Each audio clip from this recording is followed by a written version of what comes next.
নমস্কার, সকলকে আমার আন্তরিক শুভেচ্ছা, অভিনন্দন এবং ভালোবাসা জানিয়ে শুরু করছি আপনাদের প্রিয় অনুষ্ঠান জীবনের আলো। দেখুন, বলছে যে পৃথিবীতে শ্রেষ্ঠ প্রাণীদের মধ্যে এবং সর্বশ্রেষ্ঠ হচ্ছেন মানব জীবন। কিন্তু এই মানব জীবনকে নিয়ন্ত্রণ করে বেশ কিছু বিষয় রয়েছে, যে বিষয়গুলোর জন্যই কিন্তু মানব জীবন অনেক সময় কুপথে পরিচালিত হয়, কখনো সুপথে পরিচালিত হয়, কখন সেই মানুষটার জীবনে নির্দিষ্টভাবে প্রতিষ্ঠা পায়, কখনো সেই যে মানুষটা নির্দিষ্টভাবে শেষ হয়ে যায়। অর্থাৎ তার আশা, পরিকল্পনা, তার স্বপ্ন সবটা বাস্তবায়িত না হয়ে যে মানসিক কষ্টের মধ্যে ভুগে এক সময় তার জীবনের সমস্ত দিশাগুলো ভুলতে বসে যায়। এগুলো নিয়ন্ত্রণ করে বেশ কিছু বিষয়। আমি সেই বিষয়গুলো নিয়ে আজকের আলোচনা করব, আপনাদের সঙ্গে রয়েছি। সেজন্য এগুলো আপনাদের ক্ষেত্রে দেখবেন ওতপ্রোতভাবে যুক্ত রয়েছে প্রত্যেকটা জিনিস। কি বলছি, মানব জীবনের কিছু বিষয় যেটা হচ্ছে খুব গুরুত্বপূর্ণ, যেটা হচ্ছে বিবেক। অর্থাৎ এই বিবেক, বুদ্ধি, বিচক্ষণতা এবং আত্মনিয়ন্ত্রণ, এগুলো আপনার জীবনকে প্রভাবিত করে, আপনার নির্দিষ্ট লক্ষ্যে পূরণ করার জন্য একটা চাবিকাঠি হিসেবে কাজ করে। কখনো কখনো এই জিনিসগুলোই আপনার জীবনকে প্রতিহত করে। কোনো মানুষ জীবনের শুরুর থেকেই হারিয়ে যায়, কোনো মানুষ কিন্তু একটা নির্দিষ্ট রেখা পর্যন্ত উঠেও সেখান থেকে হঠাৎ পিছলে পড়ে যায়। আবার কোনো মানুষ ধীরে ধীরে ধীরে ধীরে তার নির্দিষ্ট যে দিশা, সেই দিশা পরিপূর্ণতা পায়। সবগুলো কিন্তু এই জায়গায়। বলছে বিবেক, বলছে মানুষের অন্তর্নিহিত শক্তির দ্বারা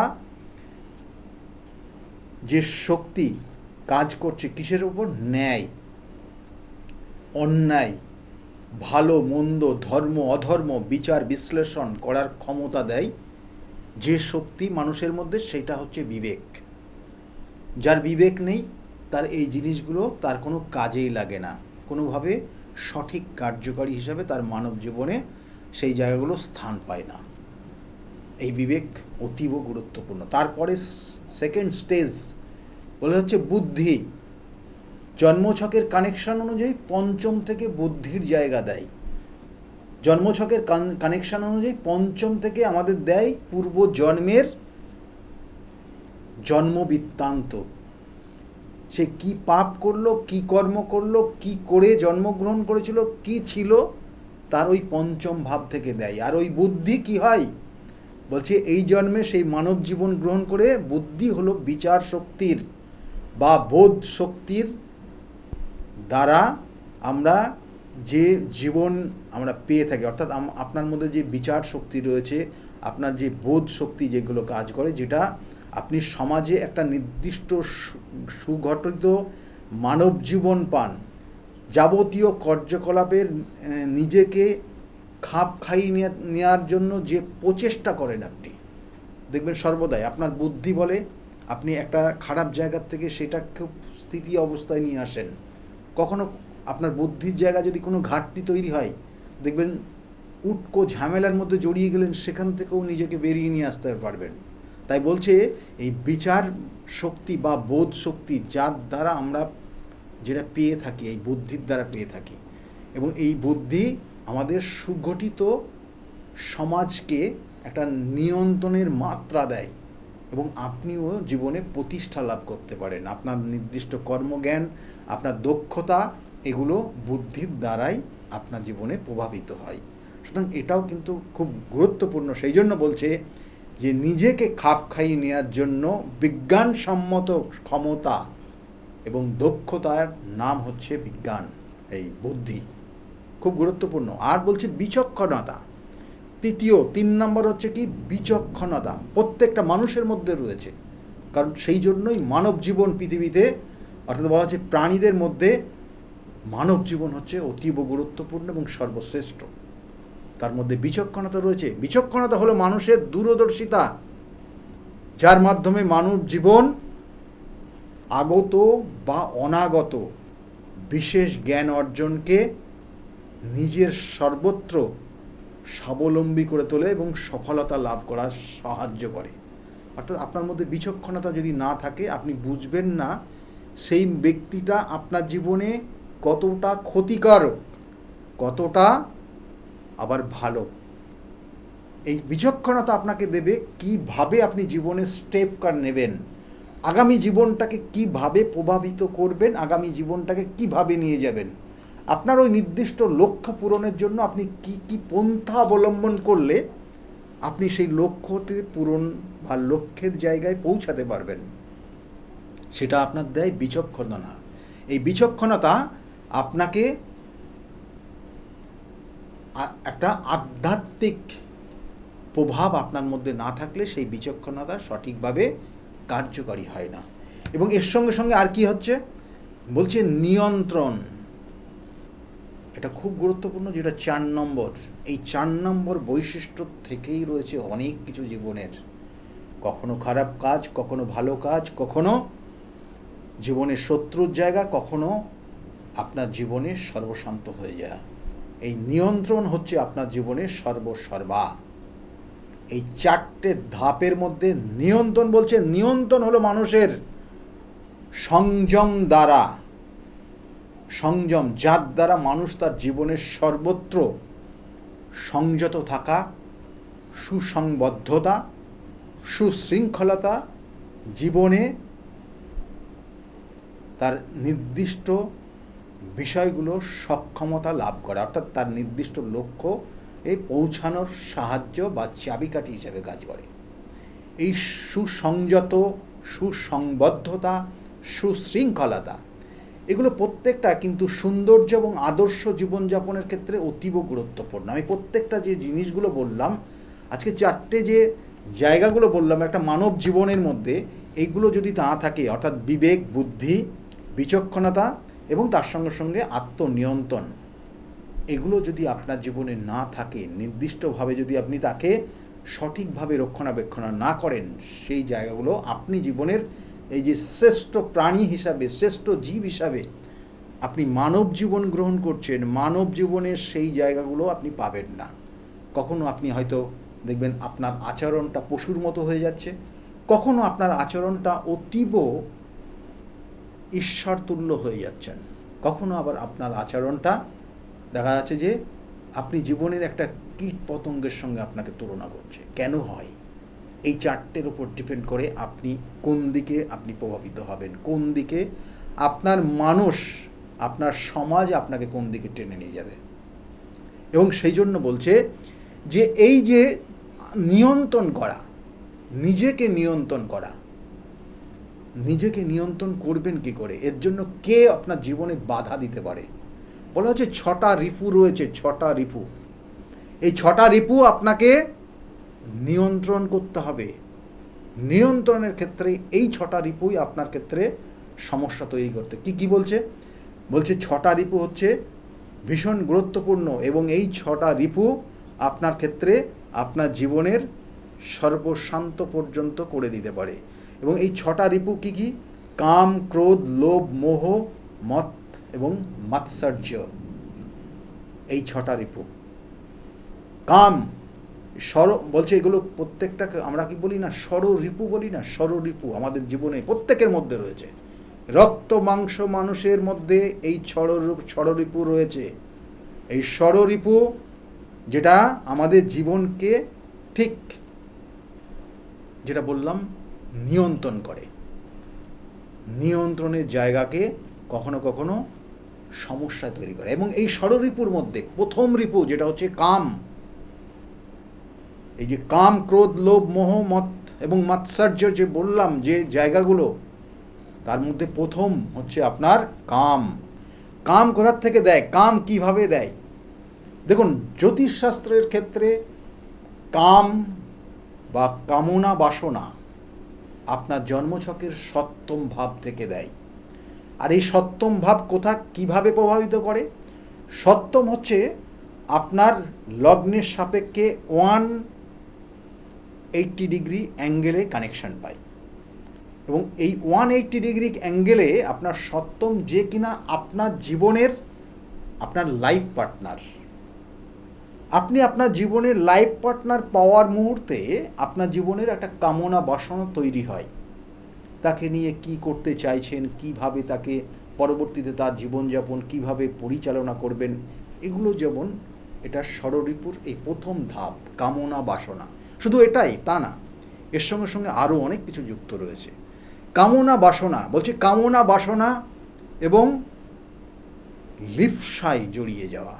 কখনো এই কাম শব্দকে যদি আপনি বিভিন্নভাবে বিচার বিশ্লেষণ করেন, দেখবেন যে একটা নারী পুরুষের ওপর আসক্ত হয়ে যাচ্ছে, কখনো কোনো পুরুষ নারীর প্রতি আসক্ত হয়ে যাচ্ছে, কখনো কখনো এই আকৃষ্ট হয়ে যাওয়া তার জীবনের একটা বড় রকমের চরম অশান্তির জায়গাও তৈরি করে দেয়। সেজন্য এই সকল মানুষ বা এই সকল ক্ষেত্রে দেখবেন কখনো কখনো কামনা বাসনা একটা জিনিস যেটার জন্য সমস্যাটা তৈরি হয়, যেটা হচ্ছে শুক্র গ্রহ। গ্রহগত কানেকশন থেকে যদি বলেন, তাহলে শুক্র গ্রহ যদি কারোর ক্ষেত্রে ড্যামেজ থাকে, দেখবেন সেই শুক্র আমাদের যেমন অর্থ দেয়, আর এই শুক্রকে বসিয়ে রাখা হয়েছে দ্বিতীয় নেটাল চার্টের এবং সপ্তমের সে অধিপতি, অর্থাৎ সপ্তমের অধিপতি, দ্বিতীয়ের অধিপতি। আপনার মধ্যে অর্থ, লিকুইড মানি আনেকে দ্বিতীয়পতি যে শুক্র, এবং আপনার কামনা বাসনা চরিতার্থ করার জন্য আপনি অসৎ পথ অবলম্বন করবেন কিনা সেটা আপনার জন্মচক্রের কানেকশান।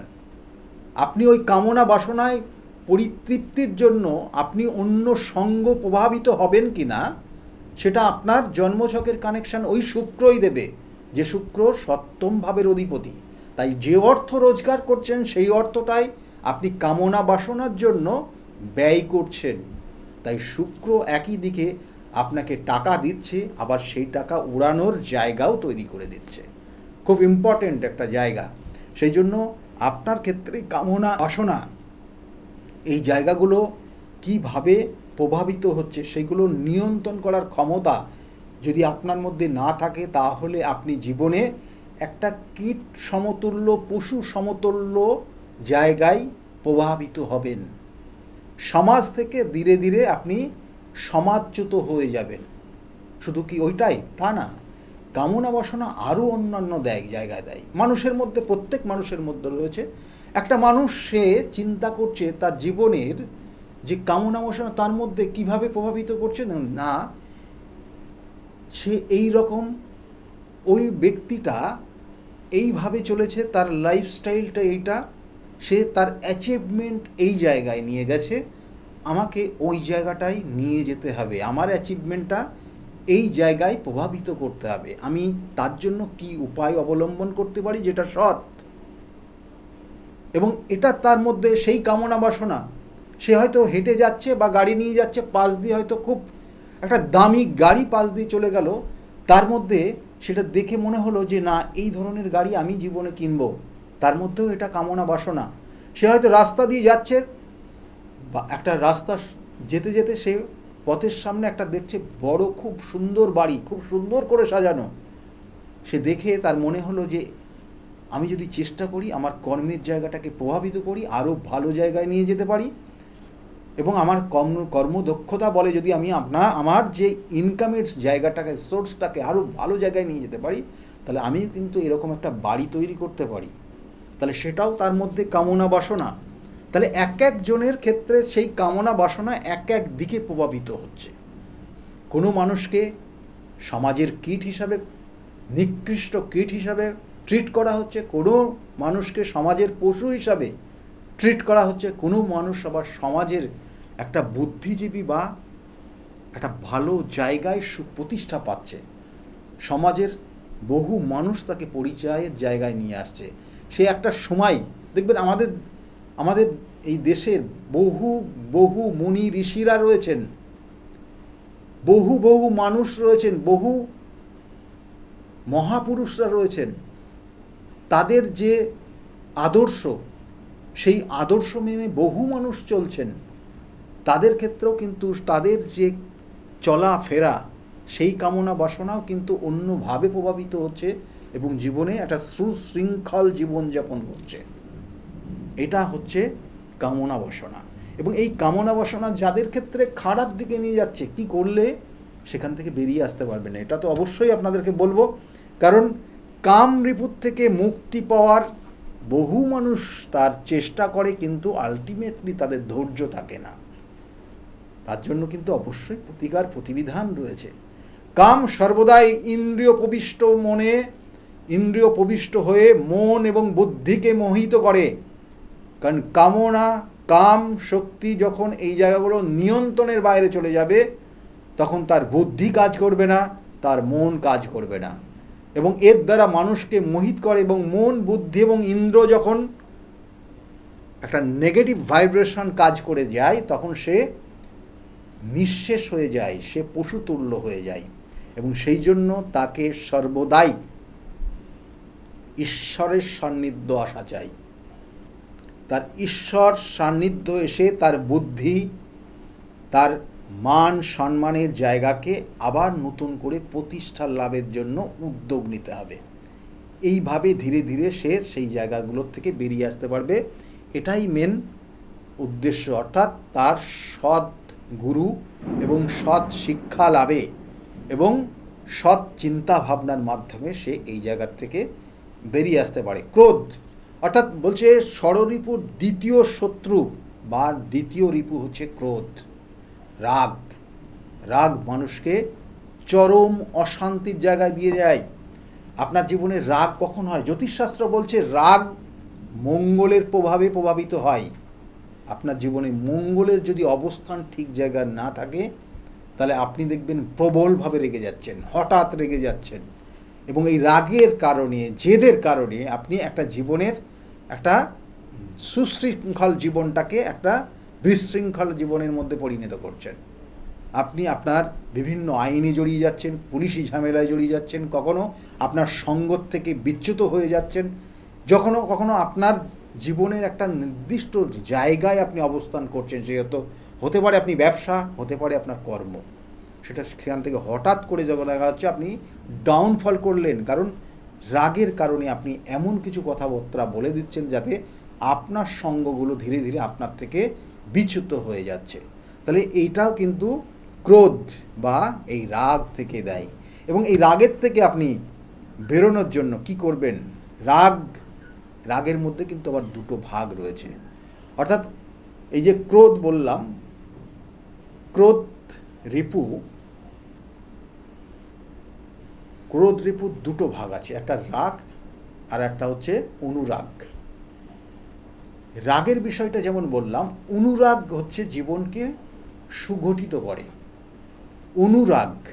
অনুরাগ এমনই একটা বিষয়, আপনি যে জীবনে রয়েছেন সেই জীবনটাকে 180 ডিগ্রি অ্যাঙ্গেলে আপনাকে ঘুরিয়ে দিয়ে আপনার জীবনকে সুপ্রতিষ্ঠিত করতে পারে।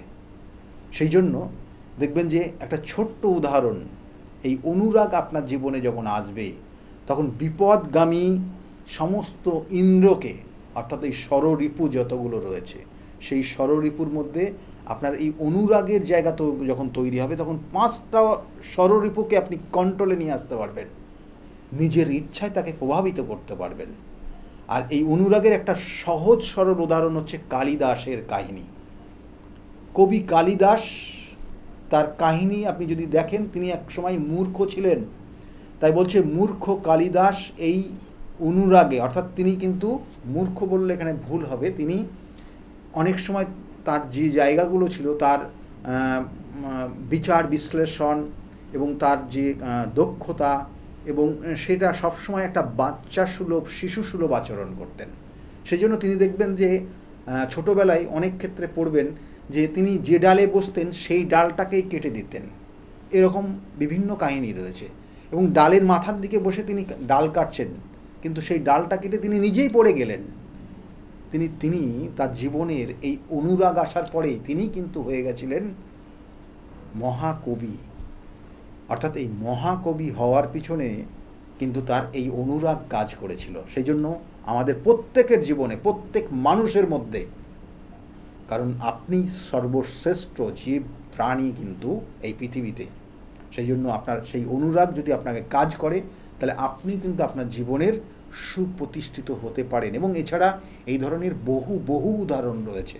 কারণ এক সময় তিনি অন্য কর্মের মধ্যে যুক্ত ছিলেন, এমন কিছু কর্ম ছিল যেটা সমাজের পক্ষে খুব কঠিন বিচার বা মেনে নেওয়া। তিনি পরবর্তী টাইমে তিনি এমন আধ্যাত্মিক লাইনে চলে গেছেন, জীবনে তিনি একটা মনি ঋষিদের জায়গা পেয়ে গেছেন। তাহলে এরকম জায়গাও হয়। তাই এই ক্রোধ রিপুর থেকে আপনি বেরোতে হলে আপনাকে আধ্যাত্মিক চেতনা নিয়ে আসতে হবে। আপনাকে ওই বিশেষ যেটা অনুরাগ, তার মধ্যে নিজেকে প্রভাবিত করতে হবে, তার মধ্যে নিজেকে নিয়ে যেতে হবে। ষড়রিপুর তৃতীয় শক্তি, তৃতীয় হচ্ছে লোভ। লোভে পাপ, পাপে মৃত্যু। জানেন আপনারা, লোভ এমনই একটা রসায়ন যেটা তৃপ্তি করার কারণে আপনি এমনকি চুরি বিদ্যার দিকেও প্রভাবিত হতে পারেন, যেটা অসৎ কর্ম লিপ্ত হয়ে যেতে পারেন। এবং এই লোভের বশীভূত হয়ে আপনি জীবনে আইনি জটিলতার মধ্যে পড়ে যেতে পারেন। অর্থাৎ আপনার জীবনে আপনার সেই, আবার বলছি, সেই মানে একটা পশু, চোর বা এই ধরনের কোনো কীট পতঙ্গের সঙ্গে কখনো কখনো কেউ মানুষ তুলনা করতে পারে। তাই এই লোভ থেকে নিজেকে মুক্ত রাখার চেষ্টা করুন। সৎ বুদ্ধিসম্পন্ন মানুষের সঙ্গে মেশার চেষ্টা করুন। আপনার মধ্যে কতটা ক্ষমতা রয়েছে, আপনি আপনার নিজের সমালোচনা করুন। নিজের সমালোচনা করে আপনার কতটা প্রাপ্তি রয়েছে সেই অনুযায়ী সেই জায়গাটাকে চলুন। দেখবেন আপনি আপনার এই লোভ থেকে আপনি মুক্ত পাবেন। না হলে আপনি যে আশায়, আপনার মধ্যে একটা নির্দিষ্ট সীমা রয়েছে, সেই সীমাকে আপনি যখন ওভারকাম করতে যাবেন, তখন কিন্তু সেই লোভের বশবর্তী হয়ে আপনি জীবনের সর্বশান্ত পর্যন্ত হয়ে যেতে পারেন, সমাজ থেকে বিচ্যুত পর্যন্ত হয়ে যেতে পারেন। ষড়রিপুর চতুর্থ রিপু হচ্ছে মোহ। খুব গুরুত্বপূর্ণ মোহ।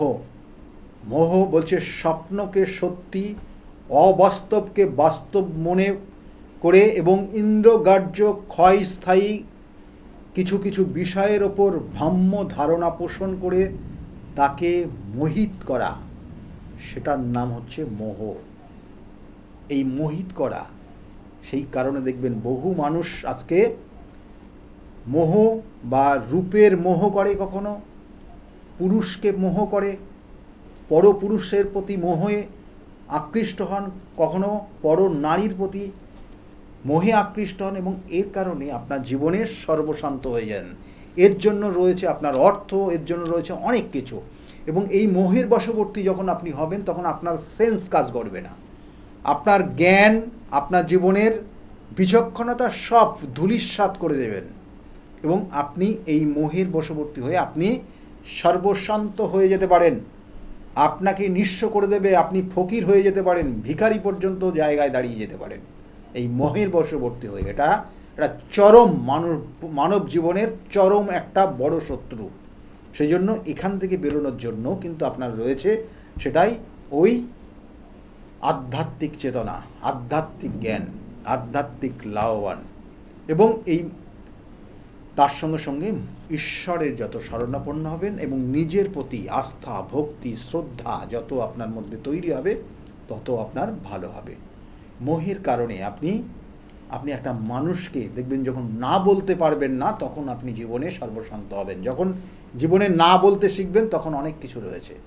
এবং এর সঙ্গে সঙ্গে অহংকার, অর্থাৎ ষড়রিপুর পঞ্চম রিপু হচ্ছে অহংকার। অহংকার আপনার জীবনের শেষ। আপনি জীবনে নিয়ে আসলে আপনার জীবন ধীরে ধীরে ধীরে ধীরে শেষের দিকে। অহংকার মৃত্যুর কারণ, অহংকার আপনার জীবন দশার মৃত্যুর কারণ, অহংকার আপনার জীবনের স্টেবল জায়গাটাকে শেষ করে দেওয়ার কারণ। আর এর সঙ্গে সঙ্গে এটাও কিন্তু আপনার মানুষ নিজেকে সমালোচনা করতে হবে। নিজেকে সমালোচনা করলে আপনি এখান থেকে বেরিয়ে আসতে পারবেন। ষড়রিপুর ষষ্ঠ শত্রু হচ্ছে মাৎসর্য। এই মাৎসর্য হচ্ছে হিংসা। একটা মানুষকে দেখে আপনি হিংসা করছেন। বহু মানুষ দেখবেন কারুর ভালো কেউ দেখতে পারে না, হিংসার বশবর্তী হয়ে তার ওপর শত্রুতা করে। কখনো কখনো এইরকমভাবে বহু মানুষ জর্জরিত হয়েছে। মানুষ এই হিংসার কবলে পড়ে সে সর্বশান্ত হয়ে যাচ্ছে। সেই মানুষটা নেশায় আসক্ত পর্যন্ত হয়েছে। সেই মানুষটা তার ডিপ্রেশন তৈরি হয়ে যাচ্ছে, সেই মানুষটার মধ্যে নার্ভের সমস্যা তৈরি হয়ে গেছে, কারণ সেই মানুষটার উপর হিংসার বশবর্তী হয়েছে, তার উপর কোনো এমন কিছু প্রভাব বিস্তার করে ফেলেছে। সেই জন্য ওই হিংসাও কিন্তু তার জীবনের একটা কঠিন জায়গা। সেই জন্য আপনি যে কাজটা করছেন, নিজেকে সমালোচনা করুন, নিজেকে সমালোচনা করুন, দেখবেন এখান থেকে ধীরে ধীরে বেরিয়ে আসছেন। ভালো জায়গায় আপনাকে পৌঁছাতেই হবে। আপনি যদি ভালো জায়গায় পৌঁছাতে পারেন, জীবনের একটা সর্বোচ্চ সম্মান আপনি যখন পাবেন, তখন দেখবেন যে আপনার জীবনের সেই অনুমতিটাই জীবনকে পরিবর্তন করতে পারে। সেই জন্য মানব জীবন আমাদের এই পৃথিবীর সর্বশ্রেষ্ঠ একটা জীব, মানব জীবন। সেই জন্য এই জীবনে, এই পৃথিবীতে আপনার অনেক কিছু করণীয় রয়েছে মানুষের জন্য, জীবের জন্য। বিভিন্ন ক্ষেত্রে তার অবদান আপনার রয়েছে। সেই জন্য সেই কাজগুলো করুন, যে কাজগুলো করলে আপনি আপনার মৃত্যুর পরেও আপনি জীবনে এই পৃথিবীতেই বেঁচে থাকতে পারেন। কারণ বেঁচে থাকবে আপনার কর্মটা, বেঁচে থাকবে আপনার সুনাম। সেই অনুযায়ী কর্ম করে যান, দেখবেন জীবনের একটা নির্দিষ্ট দিশায় আপনি প্রভাবিত হবেন। বহু সমাজের বহু মানুষ আপনার দ্বারা, আপনার প্রশংসায় পঞ্চমুখ হবে। কারণ আমি বারবার বলি, প্রতিকার প্রতিবিধান সঠিক গাইডলাইন। আপনার মধ্যে কি সমস্যা রয়েছে, কেন সমস্যা রয়েছে, কি কারণে সমস্যাটা রয়েছে, কোন গ্রহ আপনার জীবনে সমস্যা করছে, কোনো ক্ষেত্রে শত্রুতা করছে না তো, কোনো শত্রুর কারণে আপনি এই জায়গায় পৌঁছে যাচ্ছে না তো, তার জন্য চাই প্রতিকার প্রতিবিধান। এই প্রতিকার প্রতিবিধান, কারণ কঠিন থেকে কঠিনতম সমস্যার সেই প্রতিকার প্রতিবিধানের এখন যে সময় চলছে অতীব গুরুত্বপূর্ণ। সেই জন্য দেখবেন বহু মানুষ তারা প্রতিকার নিয়ে আজকের জায়গায় ভালো রয়েছে। সেই সকল মানুষগুলোর কাছ থেকে শুনুন আজকে কতটা ভালো রয়েছে তাদের জীবনযাপন, কি সমস্যা নিয়ে তারা এসেছিল, আজকে কতটা ভালো রয়েছে। শুনতে থাকুন। সকলে খুব ভালো থাকবেন। আগামী দিনগুলো প্রত্যেকের যাতে শুভ হোক, এই শুভকামনা রইল। নমস্কার। ডক্টর গৌতম শাস্ত্রী আর 5 জন অ্যাস্ট্রোলজারের থেকে কেন তিনি আলাদা? স্বাভাবিকভাবে আপনাদের মনে এই প্রশ্ন আসতেই পারে। দূর দূরান্ত থেকে নানান সমস্যায় জর্জরিত মানুষ ছুটে আসে তার কাছে। গ্রহদোষ হোক কিংবা কাল সর্পদোষ, অথবা ধরুন মাঙ্গলিক দোষ কিংবা অন্য যে কোনো সমস্যা, তারা জানেন সব সমস্যা স্থায়ী সমাধানে এক এবং অদ্বিতীয় ডক্টর গৌতম শাস্ত্রী। চলুন আজ আপনাদের সাথে পরিচয় করিয়ে দিই এমন কিছু মানুষের এবং শুনে নিই তাদের কথা। ছেলে ফোন করলো আপনাকে? হ্যাঁ, ছেলে হঠাৎ করে হঠাৎ করে ফোন? হঠাৎ করে একদিন ফোন করে বলছে, বাবা তুমি কোথায় আছো, আমি একটু অসুবিধার মধ্যে পড়ে আছি, তো আমি তোমার সঙ্গে ইমিডিয়েট কথা বলতে চাই। আমি তখন ওখান থেকে দিল্লিতে ছিলাম, দিল্লি থেকে আমার ফ্লাইট করলাম, ফটাফট এমার্জেন্সিতে আমি চলে এলাম। আর ছেলে ফোন করেছে, এটা আমার কাছে একটা বিশাল বড় একটা যে ছেলে চলে গিয়েছিল, বাবাকে একটু করতে গেলে আপনার ছেলের সাথে প্রায় সম্পর্ক শেষ, তলানিতে এসে ঠেকেছিল, সেই ছেলে কিন্তু মিরাকেল ভাবে আপনাকে ফোন করলো এবং বলল যে আমি আসতে চাই বাবা। এবং ডক্টর গৌতম শাস্ত্রীর কাছে এই বিষয়টা নিয়ে উত্থাপন করার ঠিক 41 কি 42 ডেজ এর পরেই উনি চলে এলেন, তাই তো? উনি চলে আসার পর, বাবা আমি তোমার কাছে থাকতে চাই, আর তুমি কি পড়াশোনা করবে? তো বললো, বাবা তুমি কি বলতে চাও? আর তুমি সিএ পড়ো, আমার যখন বিজনেস আছে, তোমারই ওয়ারিশ সূত্রে তুমি। তারপরে আমি আলোচনা করে 70% শেয়ার ওনাকে দিয়ে ছেলেকে দিয়ে দিলাম। আমি এখন প্রায় 1 বছরের ওপর হয়ে গেছে, এখন ছেলেটা এখানে সিএ পড়ছে, সেটেল হয়ে গেছে পুরো। সব থেকে বড় ব্যাপার, কম্পিটিশন মার্কেট ওয়েস্ট বেঙ্গলের মধ্যে, ইন্ডিয়াতে আমাদের প্যান ইন্ডিয়াতে কাজ চলছে। আমি অনেক কন্ট্যাক্ট আমার কাছে আছে, বাট রেলের টেন্ডারের জন্য আমার খুব ঝামেলা চলছিল প্রচন্ড ভাবে। হঠাৎ করে রেলের ডিআরএম, এই যে আসানসোল আর এই যে আমাদের আন্ডার ডিভিশনের যে ডিআরএম, একদিন আমাকে ফোন করছে, বাবু আপনি তো L1 হয়ে গেছেন, আপনি জানেন না? আমি দেখিনি, আমি হোপলেস হয়ে গেছিলাম, না রেলের টেন্ডার কি হবে, আমি একটা সাধারণ মানুষ, অত বড় টেন্ডার আমি কি করে পাবো? ফট করে দেখি অনায়াসে বলছে, আপনি তো L1 হয়েছেন। বলছে 28টা কোম্পানির মধ্যে আপনি L1 হয়েছেন। আচ্ছা, এই একটা গেল। তারপরে টোটালি ডকুমেন্টস আছে, এ নয়, এটা টোটালি আমাদের 37,000 ইন্ডাস্ট্রি আছে ওয়েস্ট বেঙ্গলের মধ্যে। তার মধ্যে 500 ইন্ডাস্ট্রিকে সেন্ট্রাল চুজ করেছে, যেটা বেশি এমপ্লয় করে। 500 কোম্পানির মধ্যে আমাদের কোম্পানি একটি কোম্পানি, এটা আমার কাছে সব থেকে বড় পাওনা। প্রসঙ্গে কি আমি বলতে পারি যে বন্ধ ভাগ্যের দরজা খুলে দিতে পারেন ডক্টর গৌতম শাস্ত্রী? আমি এটা 80%, আমি 80% আমি আমার মনের মানে 80% বলতে পারি। আমি 20% রাখতে পারি না, কারণ ভাগ্য একটা কাজ করে। 80% আমি বলে দিতে পারি। খুব ভালো লাগলো জগত মিত্রের সঙ্গে কথা বললাম। শুনলেন তো, এনাদের প্রত্যেকের আশা, ভরসা এবং বিশ্বাসের একটাই নাম, ডক্টর গৌতম শাস্ত্রী, যার সম্পর্কে আমরা এত কিছু শুনলাম। চলুন এবার দেখে নিই তিনি কি বলছেন। সত্যি শুনলে আমার এমনিতেই ভালো লাগে যে দাদা আমার এই সমস্যাটা ছিল, আমি এখান থেকে বেরিয়ে আসলাম, আমার ভালো হয়ে গেছে, আমি চাকরি পেয়েছি, আমার সন্তান হচ্ছিল না, সন্তান এসছে, আমার চাকরিটার জন্য খুব সমস্যা ছিল, আমি চাকরি পেয়ে গেছি, আমার প্রমোশন পেয়ে গেছি, আমার বাড়ি একটা কেনার দরকার ছিল, বারংবার বাধা হচ্ছে, বাড়ি পেয়ে গেছি, আমার স্বামী স্ত্রীর মধ্যে প্রচন্ড সমস্যা ছিল, বর্তমানে আমরা এখন খুব ভালোভাবে আছি, পরবর্তীতে বিভিন্ন ধরনের প্ল্যানিং রয়েছে কিভাবে কি করা যায়। এই ধরনের ক্লায়েন্টই কিন্তু আমার কাছে বেশি দেখবেন, অর্থাৎ সবই রেফারেন্স ক্লায়েন্ট, অর্থাৎ তারা প্রতিকার নিয়েছে। আমি বারবার বলি যে প্রতিকার আগেই আপনার দেওয়ার সম্ভব দরকার নেই, আপনি কিছুদিন ওয়েট করুন। বা কখনো কখনো বলি যে দেখুন যে অনেকে আসে যে আমার এই প্রতিকার সব একসঙ্গে করে দেন, আমি বলি না, দরকার নেই। তাহলে অনেক সময় মেয়ের করাচ্ছে, ছেলের করাচ্ছে, হাজবেন্ড সবার করাচ্ছে, আমি বলছি একজনের নেন, তারপরে আপনি সেখান থেকে রিকভারি করুন, সেই জায়গাটা কতটা ফল পাচ্ছেন দেখুন, তারপরে নেক্সট পরবর্তী জায়গাগুলো করে দেবো।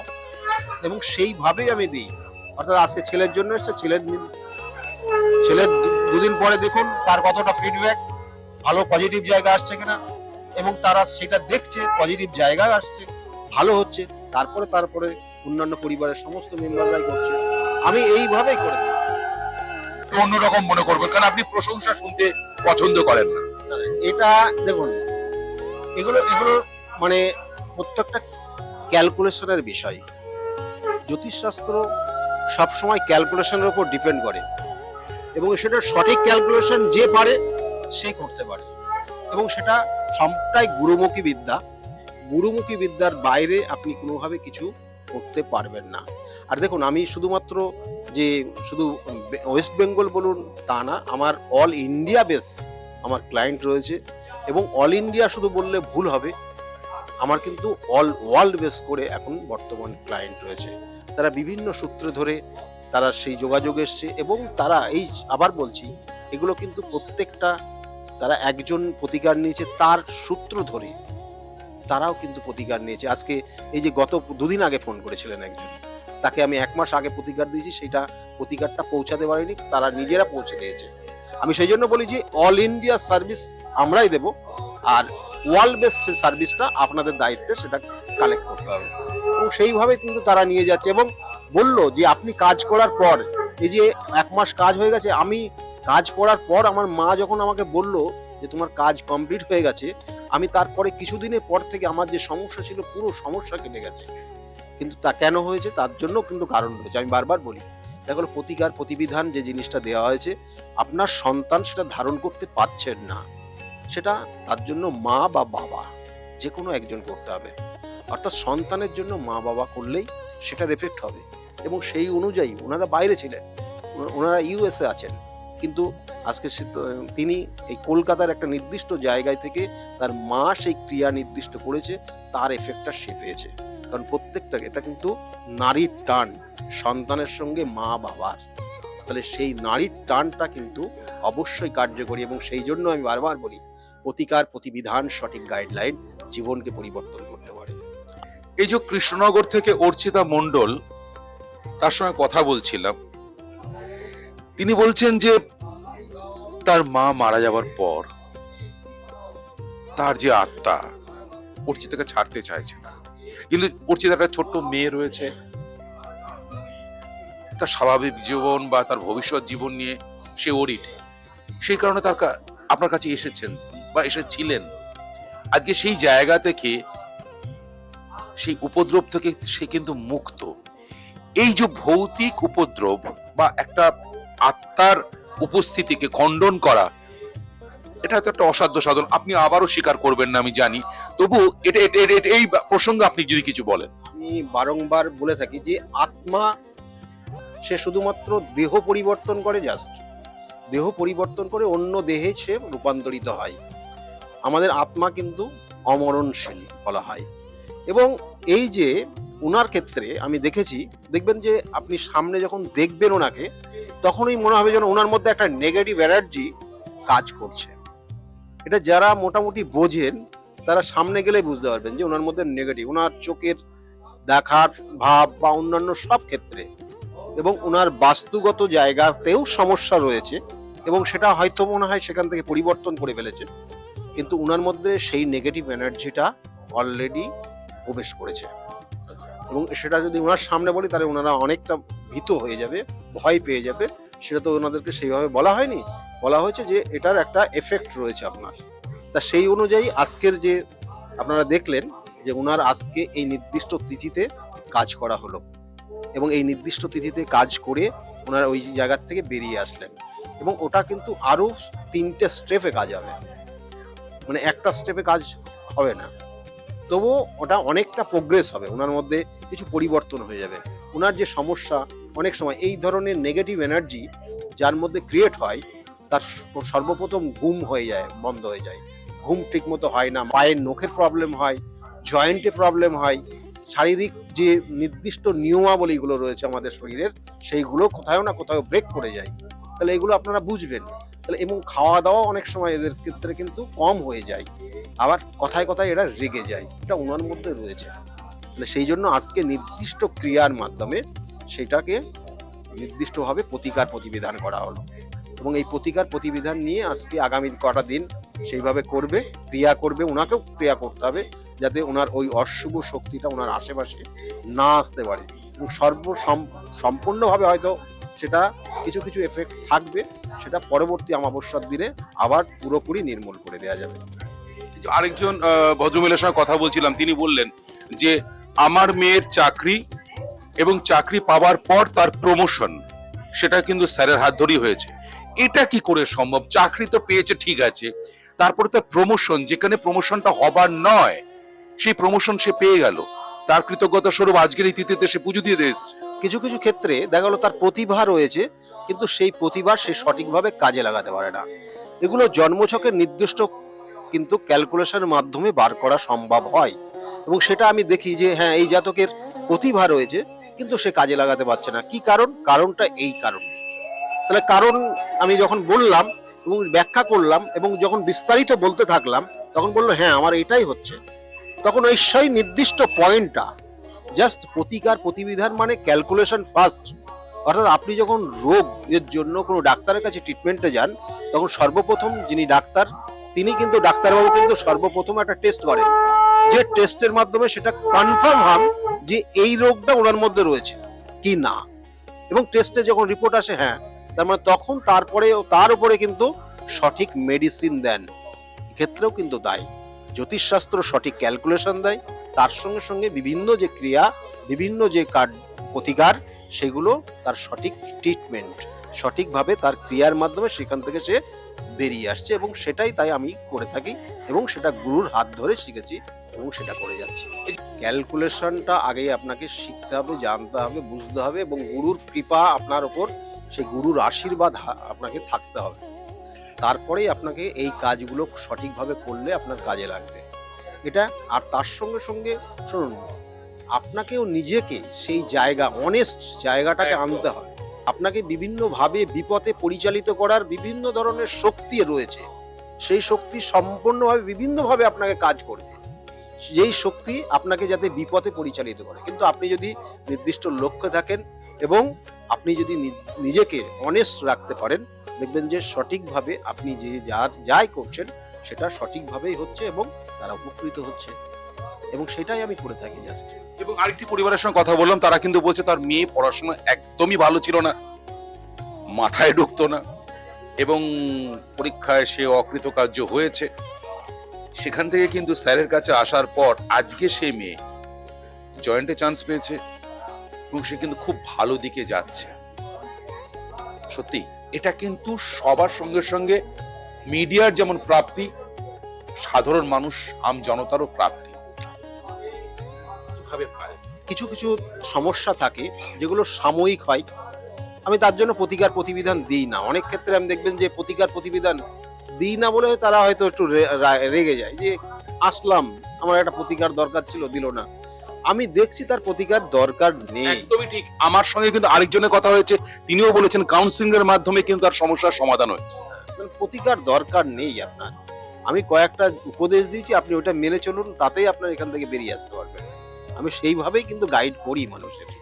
আর বিভিন্ন ক্ষেত্রে বিভিন্ন ধরনের সমস্যা, গ্রহগত সমস্যা, কিছু কিছু ক্ষেত্রে শত্রুর দ্বারা ক্ষতিগ্রস্ত হয়ে যাওয়া, দেখবেন অনেক সময় দেখা গেল তার মধ্যে প্রতিভা রয়েছে কিন্তু জ্ঞাতি শত্রু, কিছু কিছু শত্রু সেই জাতক জাতিকাকে এমন জায়গা করে দিয়েছে সে যাতে আর উঠে না বসতে পারে। তাহলে এগুলো শত্রুতার কারণে কখনো হয়, কখনো কখনো জেলাসি, যেটা হিংসার কারণে হয়। তাহলে সেইগুলো কিন্তু ক্যালকুলেশন, সেটাও জানা যায় যে এর ক্ষেত্রে ওইটার জন্য হচ্ছে কিনা, এবং সেই ক্ষেত্রে সেই ভাবেই তাকে মানে গাইড করা হয়, এবং সেই গাইড মেনে চললে পারে তার জায়গা থেকে বেরিয়ে আসতে পারে সে। কত সহজে সাবলীল ভাবে কিন্তু তিনি বলছেন, কিন্তু তার কাজটা অতটা সহজ বা সাবলীল নয়। কঠিন যেমন সমস্যা আপনাদের আছে, এই ক্রিয়াও কিন্তু কঠিন থেকে কঠিনতর, কিন্তু উনি তার সমাধান করেন। তার জন্যই আপনাদের সকলের প্রিয় ভালোবাসার মানুষ স্যার ডক্টর গৌতম শাস্ত্রী। তাহলে আর দেরি কেন, চটপট ফোন করুন 9836410969 অথবা 8335805241 এই নাম্বারে। শুধুমাত্র একটি ফোন, যা পাল্টে দিতে পারে আপনার গোটা জীবন। জ্যোতিষবিদ, বাস্তুবিদ, হস্তরেখা বিশারদ ও spiritual guide doctor Gautam Shastri, এক এবং অদ্বিতীয়।